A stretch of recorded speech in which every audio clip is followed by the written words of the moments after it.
Elliot, I have something very important I'd like to talk about. We were sitting on a bench in a small park in our hometown of Lincoln.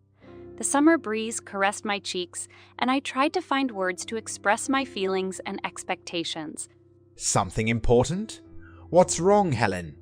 I'm pregnant, I whispered, clasping my hands in my lap. My heart was beating faster, and my head was spinning with interfering thoughts. Pregnant. This is unexpected, Helen. I felt hope surging through me. Maybe now that I'd told him about our future child, he would finally realize that we were meant to be together. But my hope was short-lived. We can be a family, Elliot. I love you, and our child will need both parents. I want you to marry me. He pulled away from me and sighed. Helen, I'm not ready for marriage. This is all happening so suddenly. I have my own plans for the future, and I can't change them. My eyes filled with tears, and I felt hope dissipate. But I had to stand my ground, defending my child and my ideals. Then I would be a single mom. I will create a better life for my child, even if I have to do it myself. I left, leaving Elliot sitting on the bench in incomprehensible contemplation. My thoughts were tangled in a mixture of fear and doubt. I was just a 19-year-old girl who had just graduated from high school. After graduation, I decided not to go to school, believing I had time to make that decision. But now, faced with pregnancy and a lack of support from Elliot, I knew that raising a child alone would be extremely difficult. Doubts crept into every cell of my mind. I considered different options: leaving the child in the care of other relatives, adopting him, or even giving him to social services. I didn't know how to face the challenges of motherhood without stability, unconditional love, or financial support from my father. But then I looked at my belly, where a little life was growing inside me, and my heart filled with tenderness and determination. I realized that no one could replace me in this child's life. I was his mother, and only I could give him all the love, care, and support he deserved. The birth was difficult, but when I finally saw my baby, all the aches and fears seemed like nothing. My heart ached with love for this tiny creature who was now a part of me. But my joy was overshadowed when the doctors reported that my baby was born with abnormalities. I was stunned and scared. After a while, I decided to share the news with Elliot, hoping for his support and cooperation in coping together. But his reaction shattered my expectations. Elliot refused to accept the baby and expressed his desire for me to keep him in his parents' home or put him up for adoption. I was stunned by his indifference and cruelty. It was a blow to the deepest and most vulnerable place in my soul. My tears flowed ceaselessly, and I couldn't believe that the man I loved so much could be so indifferent to his own child. But I also felt rage and determination to protect my baby, no matter what. I told Elliot that I could not leave my child and give him up. I explained to him that this child needed our love and care the most. But he remained unwavering in his decision. After my return from the hospital, I devoted all my time and energy to taking care of my little son. I researched information about his pathology, contacted specialists, and looked for ways to help him with his development. I was totally committed to his well-being, and despite the challenges, I had no doubts about my ability to cope. But one day, when I was tired and coming out of hospital business, Elliot suddenly appeared at our door. I was startled by his appearance and was not prepared for this encounter. He looked at me with some uncertainty and confusion in his eyes. Elliot began to talk about how his father, who works as a doctor, had shared some new information with him. It turns out that, according to him, our son's illness was curable. He learned about massage techniques and special exercises that can help a child's development. And in order to ensure that our son has qualified help, Elliot, Robbie's father, hired a personal physician who will come to see us every day. I was stunned by these words. Mixed feelings came over me. On the one hand, I was glad to hear that there was hope for improvement in my baby's condition. On the other hand, I felt disappointment and anger toward Elliot. Why hadn't he shared this information sooner? Why hadn't he shown interest and concern for our baby sooner? Deep down, I knew it was his way of making excuses and showing that he still cared about us. He apologized for his earlier indifference and promised to be a support for me and our son. He said he wanted to be a father who was involved in his child's life. As time passed, I realized that although Elliot tried to show up and deal with our son outwardly, his involvement remained superficial. He was not paying proper attention to our child's needs and accomplishments, and his appearances became increasingly infrequent. Meanwhile, I tried to handle all the tasks myself. I did chores, took care of the baby, gave massages and exercises that were necessary for his development. It was hard and exhausting, but I couldn't let myself give up. From time to time, I tried to discuss with Elliot his absence and lack of involvement in raising our son, but our conversations always ended in arguments and frustration. I realized that I couldn't force him to be the father I wanted him to be. I sat next to Elliot at breakfast, gathering my resolve to bring the subject up again. My heart was beating faster, for I wanted to share this special moment with him to make our family official. Suppressed by disbelief, but not losing hope, I began, "Elliot, I thought about our future and how wonderful it would be if we officially became husband and wife." I looked at Elliot hopefully, but his face expressed irritation. He sighed and answered with a note of irritation in his voice, "Helen, you're already having too many conversations about this. Don't you just get tired of enjoying our moments together? Why do you keep coming back to this question? It just spoils the mood." My hopes were dashed, and I felt a fire of disappointment inside me. Trying to hold back the tears, I said, "I just dream of our son growing up in a full family. How can we live together and raise our son and not get married? I am not comfortable with this situation."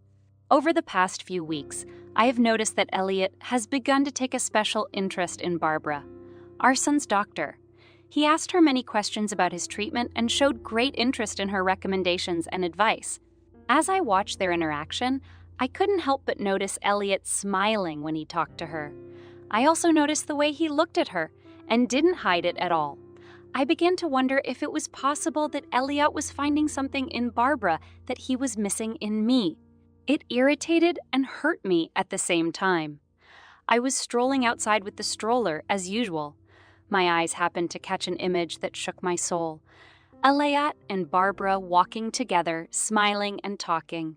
And then something happened that broke my last thread of hope. He kissed her cheek. They looked at each other so much that jealousy and anger boiled up inside me that I couldn't wait to come home and talk to Elliot about it. When I started the conversation, I wasn't expecting the words I heard in response. Elliot didn't hide his feelings at all and told me straight out that he liked Barbara, that she was much better than me and had a great figure. He also told me that I had given birth to a sick son and that he had never had one in his family, and that I was the sick one to blame. I explained that it was not hereditary, but a congenital disease, but he did not care for my words. Elliot packed his things and was about to go to Barbara's. They were serious, he said, and he wasn't going to be involved in my life or our son's life anymore. I felt some tension when Robbie, Elliot's father, came to meet me. It was unexpected, and I didn't know how to behave in his presence. After all, I had always dreamed of support and respect from Elliot's family, but now everything was different. The meeting took place in my small apartment. I tried to look calm and composed so as not to show my inner morbidity. Robbie was an attractive man in his 37 years. He paid attention to his body and fitness, so he was pumped up and athletic. Regular workouts at the gym and a healthy lifestyle kept him in good physical shape. The clothes he wore were stylish and tastefully chosen. He preferred classic and fashionable outfits that emphasized his elegance and charisma. In his outfits, Robbie combined fashion trends with his own style, creating a unique look. It became clear to me that I now had to prove my strength and determination to him. Robbie greeted me warmly and asked permission to sit down. He asked me questions about my family, how I was raising my son, and my plans for the future. I was a little hesitant at first, but then I opened up and told him about my struggle and determination to provide a better life for my son. As I spoke, I noticed that Robbie began to show interest and understanding. He asked me some important questions about my son's health, showing interest and concern. I sensed that he really wanted to help and be a support for us. After a long conversation, Robbie stood up and said, "Helen, I would like to apologize on behalf of my son for everything that happened. I can't turn back the clock, but I can promise you that I will be here for both of you. You are my family, and I want to help you be happy." Listening to his words, I felt a small spark of hope that maybe things could still be built. The decision to ask Robbie to stay with me was not an easy one, but I knew it could have been beneficial for both of us. He was an experienced and caring man, and his support could have been invaluable in my life and for our son. When I expressed my idea, Robbie listened to me carefully. He looked at my son and said, "Helen, I am grateful for your offer. I am willing to help and be there for you." My heart filled with gratitude when Robbie agreed. Robbie continued to show care and support that I had not expected. He understood that I was busy raising our son and providing for his needs, so he decided to do something for me. One day, when I came home after an exhausting day, Robbie came up to me with a smile and said, "Helen, I know you try to be a caring mom and take care of the boy, but you deserve time to yourself too. I hired a babysitter so you can relax and do your own thing for a while. Besides, I have a gift for you." I was overwhelmed by his care and love. The nanny turned out to be an experienced and caring woman who immediately fell in love with my son. This allowed me to have some free time to take care of myself and reclaim my strength. Robbie also gave me a gym membership so I could exercise and get my figure back after giving birth. He wanted me to feel healthy and confident in my body. He also signed me up for a beauty salon and a massage so I could relax and enjoy some time just for myself. These little cares and gifts meant a lot to me. They showed that Robbie sees and appreciates my struggles and desire to be the best version of myself. I found in him not only support, but also an understanding that my personal care and well-being mattered. After a long workout at the gym, I noticed one man who took a particular interest in me. He started coming up, talking, and each time his compliments and attention became more and more explicit. We spent time together, chatting and enjoying each other's company. I began to think that maybe this could be the new beginning in my life. The new love and support I was so desperately seeking. However, when this man found out that I had a child, his attitude suddenly changed. He became aloof and nervous, and then, like a wind, disappeared from my life. I was shocked and discouraged by his behavior. Being a mom didn't make me any less loved or impossible to relate to. A few days after this event, I ran into Robbie by chance at the gym. He had an expression of concern on his face, and I noticed that he had overheard our brief conversation. I saw genuine sympathy and understanding in Robbie's eyes. He silently approached me and hugged me tightly. The fact that a man who wasn't even my partner showed more care and understanding than the man who had promised me love and acceptance made me think about my priorities and who really deserved my love and loyalty. Robbie's words about being in love with me stunned me. I looked into his eyes, seeing sincerity and a spark of hope in them. To be acknowledged and desired by someone like Robbie was amazing, but it also evoked mixed feelings. The age difference between us was obvious, and I couldn't deny that it was a factor that could bring complications to our relationship. I thought about the future and how this difference might affect us and my son. I decided that I could not and was not ready to reciprocate. After a while, Robbie and I started living together, building a family and caring for our son. Our home was filled with joy and love, and every day was filled with ringing laughter and warm hugs. He became a trusted father to my son, involved in his upbringing and treatment. Robbie supported us in all our aspirations and dreams, and his presence was invaluable. We became a true team, supporting and inspiring each other. The situation with Elliot, who suddenly returned, was unexpected and confusing to me. Mixed feelings erupted in my heart: fear, hope, and a kind of sharp pain. I was bifurcated between my desire for a full family and the deeper feelings I had for Robbie. However, Robbie suddenly took the initiative. He stood before Elliot with a clarity and strength I hadn't seen before. Elliot, your return does not change the fact that you have abandoned me and turned your back on your family. Helen and our son deserve better, and I'm not going to let you hurt them again. Your words about going back are only based on the fact that Barbara left you. But that's no basis for you to claim a place in their lives. I looked at Robbie, feeling his support and protection. It was obvious that he was ready to fight for us, for our happiness. In his eyes, I saw not only love, but a determination to protect our future. In that moment, I saw in him the man I wanted to spend my life with. I felt such a strong, masculine energy from him that I couldn't help but realize that this was the man I wanted. Robbie, I don't know what to say. Helen, I don't need to hear anything. I'm not just saying this for Elliot. I'm saying this for you. I want to be there for you. I want to be a part of your life and give you the happiness you deserve.